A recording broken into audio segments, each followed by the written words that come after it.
So welcome back to my channel. This is Gamer Dom and this is Seadogs121. He's driving the tier 5 German tank destroyer, or assault gun really, the Stug 3G. Probably one of the iconic tanks in the game, certainly from the Second World War. Kind of was a stopgap vehicle in the German army. When they couldn't build enough main battle tanks, they started to convert earlier chassis into assault guns, put bigger guns on them. Whoa, that Panzer III nearly went over. And they were very effective. The Stugs particularly were very effective assault guns. He's here on Mannheim line.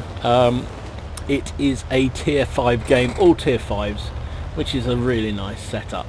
Stug 3G I think is an excellent TD, really good. 3.88 second reload on the gun. I think it's a 75mm, let me just check. Yeah, 75mm, 150 penetration, only 135 damage, but it is just a tier 5.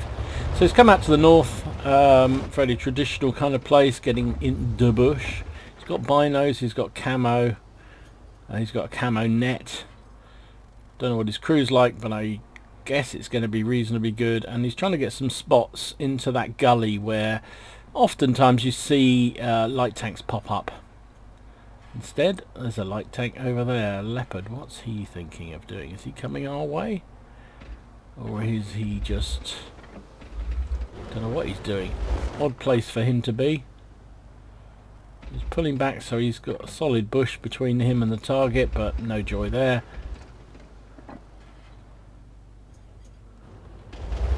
Okay, more pressing targets. There's a P-43 and a Panzer 3K. Oh, hang on, there's a Stug up there. Enemy Stug sighted. Boom, nice. 180. Oh, was it 180? No, 150 damage. Bang on the average. And the Stug is taken down. I don't know why people always insist on going up that hill, sitting at that position, up at F4. It's the most obvious place. And generally there's at least 2 guns pre-aimed on that spot early game. Later on you can have a bit of success up there, but early on you're just whistling in the wind if you think you're going to have much of a success up there. So he's come back round to try and cover the T-34. He's got himself a bit isolated up there. There's quite a lot of enemy tanks down here, so it's actually not a bad place to be. Where's that? Can we get a shot on that Panzer III? Oh, hang on. There's a T-34 going balls deep. He thinks he can kill it. His opposite number, and he pays for that price. However, we're spotted. There are 2 enemy artillery, so got to watch out for them. Pulling back. Wiggly, wiggle, wiggle. Wiggle, wiggle, wiggle. To me, to you. Wiggle, wiggle, wiggle. No, it's a different... you know. Brits will know what I mean when I say to me, to you. Very sad. Very sad. Right, got away with that. No artillery strikes. The artillery must have been looking elsewhere. But look at the other flank. The traditional heavy... Oh, hang on. There's that Panzer III. Yeah, nice through his turret. We can deal with him. This gun has very good penetration for this tier. Nicely, couple of shots through the Panzer III. Avows him of the idea of coming forward, and T-67 thinks he can do a better job, and gets taken down. Right, it's 6 plays 7, but the heavy line has completely crumbled. Enemy tanks pushing up. Can't get a shot on that Panzer 3K. So time to move. The Stug moves fairly freely. I mean, it is based on the chassis of a medium tank. I forget which Panzer it is, but it's one of the Panzer. It might be a Panzer 3 chassis, something like that. So it's quite mobile for a TD, which is great. Look at this, we're whizzing along quite happily, keeping up. Oh, there's a Su-85, but you know, Russian bias and all that, not at least going to be as quick as we are. But rumbling forward nicely. So they need to take down that Leopard, and then they've got a chance of getting around the back of the heavy line, or indeed threatening the... Mind you, it looks like our guys are having a good job, doing a good job of defending the cap area. Enemy Lefebvre has killed himself, or maybe he just fell in accidentally. We'll give him that. So Seadog's moved up, get himself into a nice position to support the T1. But what? The Leopard's behind them. How the heck did he get there? My lordy lordy. He's... well, that was an unfortunate shot there. How the heck did he get behind us? Well, that's... well, careful where you're driving, Sea Dog. How the hell did that leopard get behind us? He must have gone up over the top, I guess. And the grilly takes down our Sue. Oh, just wasted that shot. There goes the machine gun from the leopard, but this thing does actually have a bit of sloped armour, so it's quite tough. Is that leopard going to pop back out? Unfortunately, sometimes less experienced players, and this guy is a fairly inexperienced player, just repeat the same problem they've had. Oops. Oh, T1 Heavy has gone down. Here he comes. You can never resist, you see. It's funny how... oh, and then we wafted the shot. Oh, no. Perfectly waited for him. That time we didn't. Low roll again, though. 114. Did take one penetrating shot. Now we're going balls deep. Got to take this guy on. However, the grill is obviously looking this way because he took down one of our guys.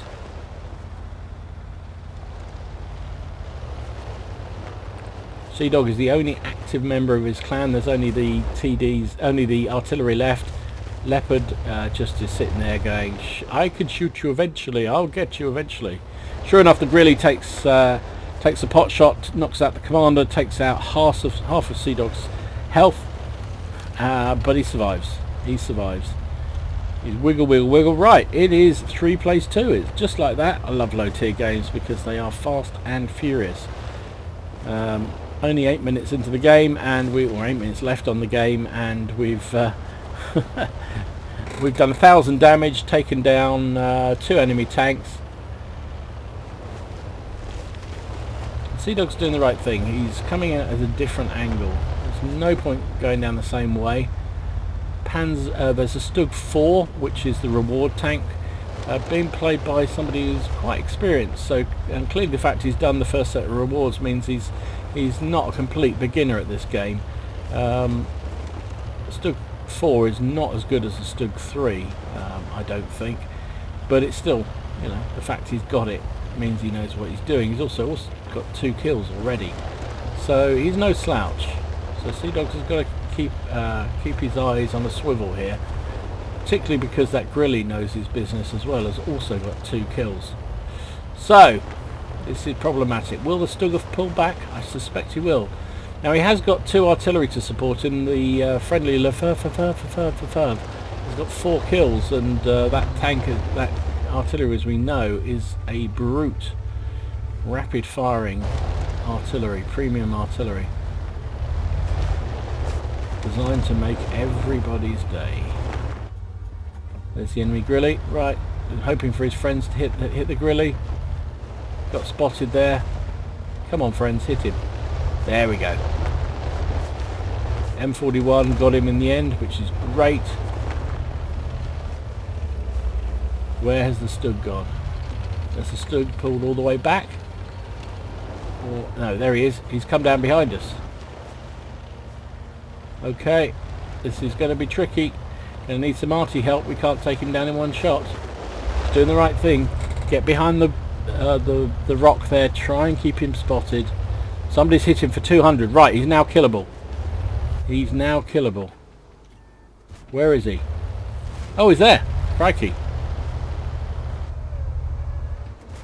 Nice. Tracked him. Can he repair? He's used his repair. No. Oh, shootout. Outshot him at the end. Good job. Well played, Sea Dogs.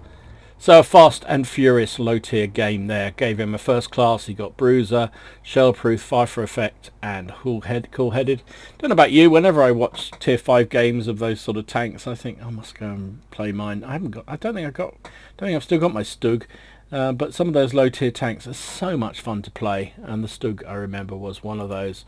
He did 1159 damage, 3 kills, 788 base XP, fired 17 shots, hit with 11, penned with 11 for that 11,000 damage, or 1100 damage, sorry. Took 26 hits himself, 4 of which penned, 22 didn't. I mean, that's slightly false because, well, he was hit 22 times that didn't penetrate, but most of those were from the machine guns on the Leopard, which, you know, only 1 in 10 maybe will pen you, because he only blocks 630 damage. It's not bad at this tier, I guess. 28,000 credits, very low costs, so 24.5 profit with a premium count would have been just over 15 without a premium count, and 2,364 experience for his crew with his ×2 would have been just over 1,500 if he hadn't been running premium.